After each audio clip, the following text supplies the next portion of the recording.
2 വർഷം മുൻപ് ആരംഭിച്ച മലപ്പുറം വിമൻസ് കോളേജിന് ഇനിയും സ്വന്തമായി കെട്ടിടമായിട്ടില്ല. ക്ലാസുകൾ നടത്താനായി അനുവദിച്ചു കിട്ടിയ താൽക്കാലിക സംവിധാനമാണ് ബോയ്സ് സ്കൂളിലെ ഈ കെട്ടിടം.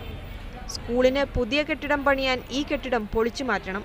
ഇതിനായി വനിതാ കോളേജ് ഒഴിയണമെന്നാണ് പൊതുമരാമത്ത് വകുപ്പിന്റെ നോട്ടീസ്. കോളേജിന് സ്വന്തമായി കെട്ടിടം നിർമ്മിക്കാൻ നടപടി വേണമെന്നാണ് വിദ്യാർത്ഥികളുടെയും രക്ഷിതാക്കളുടെയും ആവശ്യം. ഞങ്ങളെ തന്നെ ഇവിടുന്ന് ഒഴിവാക്കുക എന്നൊക്കെ പറയുമ്പോൾ എങ്ങോട്ട് പോകണം?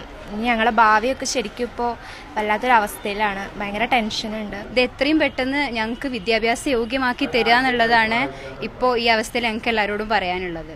ഇൻകലിന്റെ പാണക്കാടുള്ള ഭൂമിയിൽ കോളേജിന് കെട്ടിടം നിർമ്മിക്കാൻ തീരുമാനിച്ചിട്ടുണ്ടെങ്കിലും തുടർ നടപടികൾ ഉണ്ടായിട്ടില്ല. പാണക്കാട് ഈ സ്ഥലം ഇൻകലിന് ലീസിന് നൽകിയത് കൊണ്ട് ഗവൺമെന്റിന് ഏറ്റെടുക്കാൻ സാധിക്കില്ല എന്ന് പറഞ്ഞ ഫയൽ മടക്കി എന്നാണ് ഇപ്പൊ കിട്ടിയ വിവരം. അപ്പം സമീപകാലത്തൊന്നും ഈ സ്ഥലം ലഭ്യമാവാതെ നമുക്ക് കെട്ടിടത്തിന്റെ പണി തുടങ്ങാൻ കഴിയില്ലല്ലോ.